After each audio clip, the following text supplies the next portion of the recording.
എല്ലാവർക്കും പുതിയൊരു വീഡിയോയിലേക്ക് സ്വാഗതം. ഇപ്പോൾ സമയം പുലർച്ചയ്ക്ക് 5:30 മണിയുണ്ടോ. ഞാനിന്ന് കൊടക്, തിരുനെല്ലി ഈ രണ്ട് സ്ഥലത്തേക്ക് ചുമ്മാ ബൈക്ക് ഓടിച്ച് പോയിട്ട് തിരിച്ചു വരാം എന്നുള്ള പ്ലാനാണ്, മെയിനായിട്ടുള്ള പ്ലാൻ. അപ്പം ഫസ്റ്റായിട്ട് നമ്മൾ പോകുന്നത് തിരുനെല്ലിക്കാണ്. അപ്പം ഞാനിപ്പോൾ ഒരു 5:30 മണിക്ക് വീട്ടിൽ നിന്ന് ഇറങ്ങിയിട്ടുണ്ട്. ഇവിടുന്ന് ഗൂഗിൾ മാപ്പിൽ കാണിക്കുന്നത് 110 കിലോമീറ്ററാണ്. 110 കിലോമീറ്റർ 8:30 മണിക്കാകുമ്പോഴേക്ക് തിരുനെല്ലെത്താം എന്നാണ് വിചാരിക്കുന്നത്. അപ്പോൾ ഞാൻ പോകുന്ന റൂട്ട് കോഴിക്കോട് നിന്ന് കുറ്റ്യാടി പോയിട്ട് കുറ്റ്യാടിയിൽ നിന്ന് മാനന്തവാടിയിൽ നിന്ന് തിരുനെല്ലി ആണ് പോകുന്നത്. പിന്നെ തിരുനെല്ലി കഴിഞ്ഞതിന് ശേഷം അടുത്ത ഡെസ്റ്റിനേഷൻ പ്ലാൻ ചെയ്തിരിക്കുന്നത് ഇരുപ്പ് വാട്ടർഫാൾസാണ്. അത് കഴിഞ്ഞിട്ട് പോകുന്ന സ്ഥലം എന്ന് പറഞ്ഞു കഴിഞ്ഞാൽ കൊടകാണ്. കൊടക് പോയിട്ട് പിന്നെ തിരിച്ച് ഇരിട്ടി വഴി തിരിച്ച് കോഴിക്കോട് വീട്ടിൽ വരാം എന്നുള്ളതാണ് ഈ ട്രിപ്പിൻ്റെ പ്രധാനമായിട്ടുള്ള പ്ലാന്. നമ്മൾ അങ്ങനെ കുറ്റ്യാടി ചുരം സ്റ്റാർട്ട് ചെയ്യുന്നതിൻ്റെ തൊട്ട് മുമ്പത്തെ അങ്ങാടിയിലെത്തിട്ടോ, തൊട്ട് മുമ്പത്തെ ടൗണിൽ തൊട്ടിൽപ്പാലം ടൗണിലെത്തിയിട്ടുണ്ട്. ഇവിടുന്ന് ഒരു 2-3 കിലോമീറ്ററോടെ പോയി കഴിഞ്ഞാൽ നമ്മുടെ ചുരം സ്റ്റാർട്ട് ചെയ്യും. ഇത് അത്യാവശ്യം വലിയ ടൗണാണ്. ഇവിടെ നമുക്ക് എന്തെങ്കിലുമൊക്കെ ഭക്ഷണമൊക്കെ കഴിച്ചിട്ട് പോകാം. ഇപ്പം പിന്നെ ഞാൻ 5:30 ഇറങ്ങി, ഇപ്പം 6:30 ആവുന്നതുള്ളൂ സമയം. അപ്പം നമ്മൾ വെറുതെ അത് ഇപ്പം ഭക്ഷണം കഴിക്കുന്ന സമയമായിട്ടില്ല, അതുകൊണ്ട് കഴിക്കുന്നില്ല. ഇല്ലെങ്കിൽ അത്യാവശ്യം ഭക്ഷണമൊക്കെ കഴിക്കാം. വയനാട് ട്രിപ്പ് ഈ വഴിക്ക് പോകുന്ന ആൾക്കാരാണെങ്കിൽ തൊട്ടിൽപ്പാലം അങ്ങാടിയിൽ നിന്ന് ഭക്ഷണം കഴിക്കാം. നല്ല ഹോട്ടൽസും കാര്യങ്ങളൊക്കെ ഉണ്ട്. നല്ല തിരക്കുള്ള അങ്ങാടി, വലിയ അങ്ങാടിയാണ്. നല്ല ഹോട്ടൽസും ഒരുപാടുണ്ട്. ഇത് ഇവിടുത്തെ ഒരു ഭയങ്കര ഭംഗിയുള്ളൊരു സ്ഥലം കേട്ടോ. ഇവിടെ ഒരു പാലത്തിൻ്റെ സൈഡിൽ ചെറിയ ഒരു വെള്ളച്ചാട്ടം, അങ്ങനത്തെ സാധനങ്ങൾ കാര്യങ്ങളൊക്കെ ചെറുതായിട്ട് വെള്ളം വരുന്നുണ്ട്.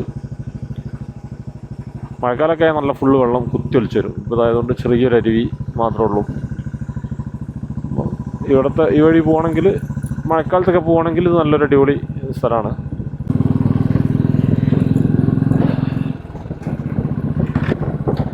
അങ്ങനെ നമ്മളെ വയനാട് ചുരം കയറി തുടങ്ങിട്ടോ. അപ്പുറത്ത് മലകൾ കാണുന്നുണ്ട്, കുറേ പൊളിഞ്ഞ കെട്ടിടങ്ങളുണ്ട്, മുന്നിലുണ്ട് മലകൾ. അങ്ങനെ ഒരുപാട് മലകൾ കയറി അങ്ങനെ പോവാണ്. എനിക്ക് തോന്നുന്നു ഇവിടെ എത്രയോ 10-12 അങ്ങനെ എന്താണ് ഹെയർ പിൻ പെൻസ് ഉള്ളത്. കറക്റ്റായിട്ട് എണ്ണം എനിക്കറിയില്ല. പക്ഷെ ഇവിടുത്തെ ഹെയർ പിൻ പെൻസിൻ്റെ പ്രത്യേകത എന്താണെന്ന് വെച്ച് കഴിഞ്ഞാൽ നമ്മുടെ താമരശ്ശേരി ചുരം പോലെയല്ല. ഇവിടെ ഹെയർ പിന്നൊക്കെ ഒരുവിധം കുത്തനുള്ള കയറ്റങ്ങൾ പോലെയാണ് ഉള്ളത്. എന്നിട്ട് താമരശ്ശേരി ഭയങ്കര ഫ്ലാറ്റാണ്, അതായത് കയറ്റങ്ങൾ കുറവാണ്. നമുക്ക് പരന്ന റോഡ്, നോർമൽ റോഡ് വരുന്ന ഇച്ചിരി വളവുണ്ടാവുന്നുണ്ട്. പക്ഷേ ഇവിടുത്തെ എന്ന് പറഞ്ഞു കഴിഞ്ഞാൽ നമുക്ക് കുത്തനുള്ള കയറ്റമായതുകൊണ്ട് ബൈക്കൊക്കെ ഓടിക്കുമ്പോൾ കുറച്ചൊന്ന് ശ്രദ്ധിച്ച് ഓടിക്കണം. പിന്നെ ഇവിടെ അങ്ങനെ വലിയ തിരക്കുള്ളൊരു ചുരമോ കാര്യങ്ങളോ ഒന്നുമല്ല. ഇവിടെ ഭയങ്കര ആൾ കുറവാണ്. ഈ പ്രശ്നങ്ങളൊന്നും, അതായത് ഈ കയറി പോകാനുള്ള ബുദ്ധിമുട്ടൊന്നും അധികം ഈ ചരക്ക് വണ്ടികളും കാര്യങ്ങളും ഒന്നും ഈ ചുരം വഴി കയറി വരാത്തത്. യെസ്, ഇതാണ് ഈ റൂട്ടിലെ the first hair pin wet.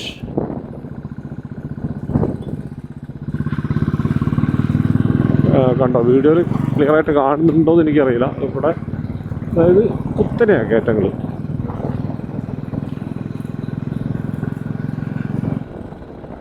ഇനി എനിക്ക് തോന്നുന്നു ഓൾമോസ്റ്റ് ഒരു 10-12 കിലോമീറ്റർ നമുക്ക് ഈ ചുരം ഇങ്ങനെ കയറി പോകാണ്ട്. അത് കഴിഞ്ഞ് കഴിഞ്ഞാൽ നമ്മൾ വയനാട്ടിലെത്തും. മാനന്തവാടി ഡിസ്ട്രിക്റ്റിലെത്തും. പക്ഷേ മാനന്തവാടി ടൗണിലെത്തണമെങ്കിൽ പിന്നെ അവിടുന്ന് ഒരു 10-20 കിലോമീറ്റർ ട്രാവൽ ചെയ്യണം. പക്ഷേ നല്ല രസമാണ്. അത് KSRTC ബസ് നട്ട് റൂട്ടിൽ തന്നെ പണി മുടക്കിയിട്ടുണ്ട്. ആരാ ശരിക്കും പണി മുടക്കിയത്? KSRTC ബസ്സാണോ ലോറിയാണോ ഒന്നും മനസ്സിലാവുന്നില്ലല്ലോ. എനിക്കത് KSRTC പണി മുടക്കിയത് കൊണ്ട് ലോറി അവിടെ അങ്ങനെ നിർത്തിയതാണ്. KSRTC ആൾക്കാരൊക്കെ ഇറങ്ങി പുറത്തേക്കുന്നുണ്ട്. എന്തായാലും വ്യൂ ഇത് അടിപൊളി ഭംഗി കേട്ടോ. നല്ല കാറ്റ് കേട്ടോ. നല്ല കാറ്റ് എന്ന് പറഞ്ഞു കഴിഞ്ഞാൽ ഭയങ്കര തണുത്ത അടിപൊളി കാറ്റ്. അവിടെ ആ മഴയൊക്കെ ആടുന്നുണ്ടോ, അവിടെ കാറ്റുണ്ട്. എനിക്ക് തോന്നുന്നു മഴ ഉണ്ടോ. ഇന്നലെ രാത്രിയൊക്കെ നല്ല മഴ ചെയ്തുകൊണ്ട് ഇന്ന് മഴയൊക്കെ ഉണ്ടോ.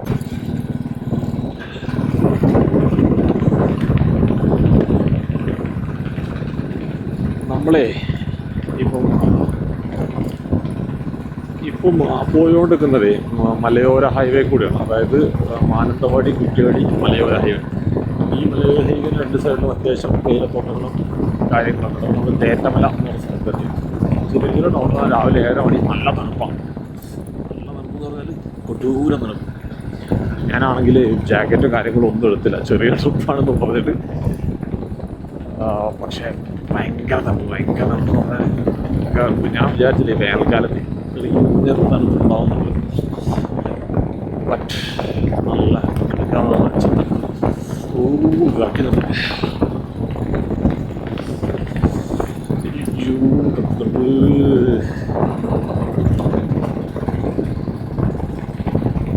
തേയിലത്തോട്ടങ്ങൾ നിറയെ തേയിലത്തോട്ടങ്ങൾ. എന്തെങ്കിലും ഒരു ജാക്കറ്റെങ്കിലും എടുത്ത് വന്നാൽ മതിയായിരുന്നു. എന്നാൽ ഇത്ര തണുപ്പ് സീനില്ലായിരുന്നു. നല്ല ഭംഗിയുണ്ടല്ലോ തേയിലത്തോട്ടങ്ങൾ കാണാൻ. നമ്മളെ അങ്ങനെ വണ്ടി ഓടിച്ചിട്ട് ഇപ്പം മാനന്തവാടിയൊക്കെ കഴിഞ്ഞിട്ട് ഇപ്പം കാട്ടിക്കുളം എന്ന് പറഞ്ഞ സ്ഥലത്ത് എത്തിയിട്ടുണ്ട്. ഇവിടെ നിന്നാണ് നമുക്കിനി ലെഫ്റ്റ് എടുത്തിട്ടാണ് തോന്നുന്നത് പോകേണ്ടത് തിരുനെല്ലി അമ്പലത്തിലേക്ക്. യെസ്, ഞാൻ ഗൂഗിൾ മാപ്പ് ഇട്ടിട്ടുണ്ട്. അപ്പോൾ അതിൽ പറയുന്നത് ടേൺ ലെഫ്റ്റാണ് പറയുന്നത്. അപ്പോൾ എന്തായാലും ടേൺ ലെഫ്റ്റ് അടിക്കാം. ഈ റോഡിൽ പിന്നെ ഞാൻ ഇതുവരെ പോയിട്ടില്ല. ഇതിന് വേറെ വഴിക്കൊക്കെ പോയിട്ടുണ്ട്, പക്ഷേ ഈ റോഡിൽ ആദ്യമായിട്ടാണ്. പിന്നെയും അടിപൊളി റോഡ്,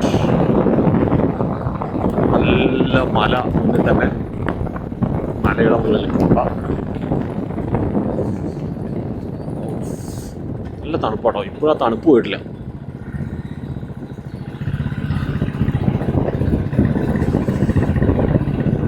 ഇവിടെയൊക്കെ കുറേ ചെറിയ ചെറിയ റോഡുകൾ ലെഫ്റ്റ് സൈഡിലേക്കും റൈറ്റ് സൈഡിലേക്കും കാണിക്കുന്നുണ്ട്. പോയി നോക്കി കഴിഞ്ഞാൽ ചിലപ്പോൾ നല്ല അടിപൊളി കിട്ടുന്ന സ്ഥലത്തൊക്കെ എത്തും. പക്ഷെ അവരിതൊക്കെ പ്രൈവറ്റ് പ്രോപ്പർട്ടി ആയിരിക്കും. അതുകൊണ്ട് നമ്മൾ ഇടിച്ച് കയറണ്ട എന്ന് വിചാരിച്ചിട്ട് പോവാം. നമ്മുടെ ലക്ഷ്യം തിരുനെല്ലി അമ്പലം. ഒരു 10 കിലോമീറ്റർ ഉണ്ടാവും തിരുനെല്ലി അമ്പലത്തിലേക്ക് എത്താൻ വേണ്ടിയാണ്.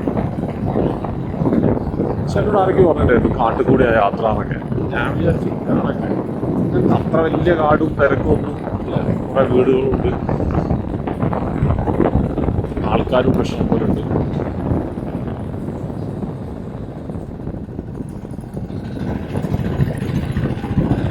കൃഷിസ്ഥലങ്ങളാണ് മെയിനായിട്ട്. നമ്മളിപ്പോൾ ആ കാട്ടിക്കുളത്ത് ഇങ്ങോട്ട് കയറിയതിന് ശേഷം കണ്ട കാടുകളെക്കാട്ടും കൂടുതൽ നല്ല ഗ്രാമങ്ങൾ, അതായത് നല്ല പച്ചപ്പും കാര്യങ്ങളൊക്കെ ഉള്ള നല്ല കിടിലൻ ഗ്രാമങ്ങൾ, നല്ല റോഡ്, അധികം വലിയ വെയിലില്ല, വണ്ടികളുടെ ഒരു പൊല്യൂഷൻ ഇല്ല. കുറേ കൃഷിസ്ഥലങ്ങൾ ഇങ്ങനെ കാണാം. ഭയങ്കര ഭംഗിയുണ്ട്. ഭയങ്കര ഭംഗിയെന്ന് പറഞ്ഞാൽ ഭയങ്കര ഇത് വേറൊരു ഭംഗിയാണ്. സൂപ്പർ. നല്ല ഫ്ലാറ്റായിട്ടുള്ള റോഡ്, നല്ല കാണാൻ നല്ല ഭംഗിയുള്ള റോഡ്. ആ റോഡിൻ്റെ 2 സൈഡും നല്ല പച്ചപ്പിൽ ഇങ്ങനെ കൃഷി ചെയ്ത് വെച്ചിരിക്കുക. നല്ല പൂവുള്ള ചെടികളാണെങ്കിൽ പൂവുള്ള ചെടികളുണ്ട്. സെറ്റാണ്. മലയുടെ മുകളിൽ കോള.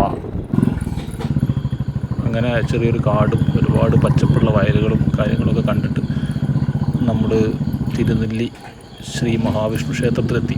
നമ്മുടെ ഇപ്പം മുന്നിൽ കാണുന്നതാണ് അമ്പലം. നമുക്ക് വണ്ടിനി സൈഡിൽ പാർക്കിങ്ങിൽ വെച്ചിട്ട് ഇറങ്ങിയിട്ട് അമ്പലത്തിലേക്ക് പോവാം. മാനന്തവാടി ടൗണിൽ നിന്ന് നമ്മളിങ്ങോട്ട് വരുന്ന സമയത്ത് നമുക്കാവുന്നത് 30 കിലോമീറ്ററാണ്. 30 കിലോമീറ്റർ ബസ്സും കാര്യങ്ങളൊക്കെ ഒരുപാടുണ്ട് മാനന്തവാടി. ആ ബസ് കയറി വന്നാൽ നമ്മൾ നേരെ എത്തുന്നത് അമ്പലത്തിൻ്റെ മുന്നിൽ തന്നെ ആയിരിക്കും. ഈ അമ്പലം ഒരു 1000 വർഷം പഴക്കമുള്ള അമ്പലമാണെന്നാണ് പറയപ്പെടുന്നത്. മഹാവിഷ്ണുവിന് വേണ്ടിയിട്ട് ബ്രഹ്മാവ് നിർമ്മിച്ചതാണ് എന്നൊക്കെയാണ് ഇതിൻ്റെ ഐതിഹ്യം പറയുന്നത്. പിന്നെ ഈ അമ്പലത്തിൻ്റെ ഏറ്റവും വലിയ പ്രത്യേകത എന്താണെന്ന് വെച്ചാൽ ഇത് കാടുകളാൽ ചുറ്റപ്പെട്ട് കിടക്കുന്ന ഒരു അമ്പലമാണ്. ഇതിൻ്റെ ചുറ്റിലും കാടാണ്. കാണാനും ഭയങ്കര ഭംഗിയാണ്. എപ്പോഴും കോട നിറഞ്ഞ് കാട്. പിന്നെ 1000 വർഷമായ അമ്പലമായതുകൊണ്ട് തന്നെ ഇത് ഭയങ്കര പുരാതനമായിട്ട് ഉള്ളൊരു പഴയ കൽപ്പടവുകളും കാര്യങ്ങളും കല്ലിൻ്റെ തൂണുകളൊക്കെയാണ് ഇവിടുത്തെ മെയിനായിട്ടുള്ള സംഭവം. ഇപ്പം ഇതിൻ്റെ റിനോവേഷൻ പണി കാര്യങ്ങളും സംഭവങ്ങളൊക്കെ നടക്കുന്നുണ്ട്. പിന്നെ ഇവിടെ ആൾക്കാർ പ്രധാനമായിട്ടും വരുന്നത് പിതൃതർപ്പണം അങ്ങനത്തെ കാര്യങ്ങൾക്കൊക്കെയാണ്. അതായത് മരിച്ച ആൾക്കാർക്ക് വേണ്ടിയിട്ട് ചെയ്യുന്ന പൂജകളും കാര്യങ്ങളൊക്കെ. അത് ഈ അമ്പലത്തിൻ്റെ സൈഡിൽ കൂടെ താഴത്തേക്ക് ഇറങ്ങിക്കഴിഞ്ഞ് കഴിഞ്ഞാൽ പാപനാശിനി എന്ന് പറഞ്ഞൊരു പുഴയുണ്ട്. അത് ക്ഷേത്രത്തിൻ്റെ തൊട്ടടുത്താണ്. ഒരു കാട്ടുചോര, ചെറിയൊരു പുഴയാണ്. അപ്പം അതിൽ പോയിട്ട് മുങ്ങി കുളിച്ചിട്ട് ആൾക്കാർക്ക് വേണ്ടിയുള്ള ബലി കാര്യങ്ങളൊക്കെ ചെയ്യാം എന്നുള്ളതാണ് ഇവിടെ ആൾക്കാർ പ്രധാനമായിട്ടും വരുന്നത്. അവിടേക്കുള്ള വഴിയൊക്കെ നല്ല അടിപൊളിയായിട്ട് കല്ലൊക്കെ ഇട്ട് സെറ്റാക്കിയിട്ട് വെച്ചിട്ടുണ്ട്. നമ്മളെ കാട്ടിൻ്റെ ഉള്ളിൽ കൂടെ ചെറിയൊരു ട്രക്കിങ് കാര്യങ്ങൾ, അതാണ് സംഭവം. പിന്നെ ഈ അമ്പലം സ്ഥിതി ചെയ്യുന്നത് വയനാട്ടിൽ ബ്രഹ്മഗിരി മലനിരകളുടെ താഴ്വരയിലാണ്. ഇതിനെ നമ്മൾ ഈ ബലിതർപ്പണം കാര്യങ്ങളൊക്കെ ചെയ്യുന്നതുകൊണ്ട് തന്നെ ദക്ഷിണകാശി എന്നുള്ളൊരു പേരിലും അറിയപ്പെടും.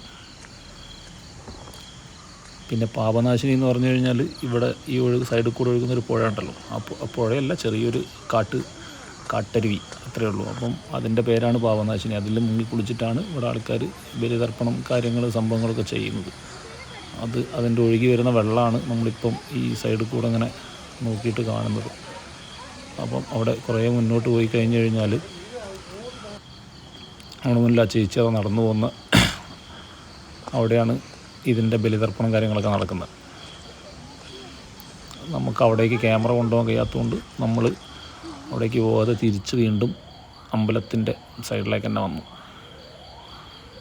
അങ്ങനെ എത്രയേ ഉള്ളൂ ഇവിടുത്തെ തിരുനെല്ലി അമ്പലത്തിലെ വിശേഷങ്ങൾ.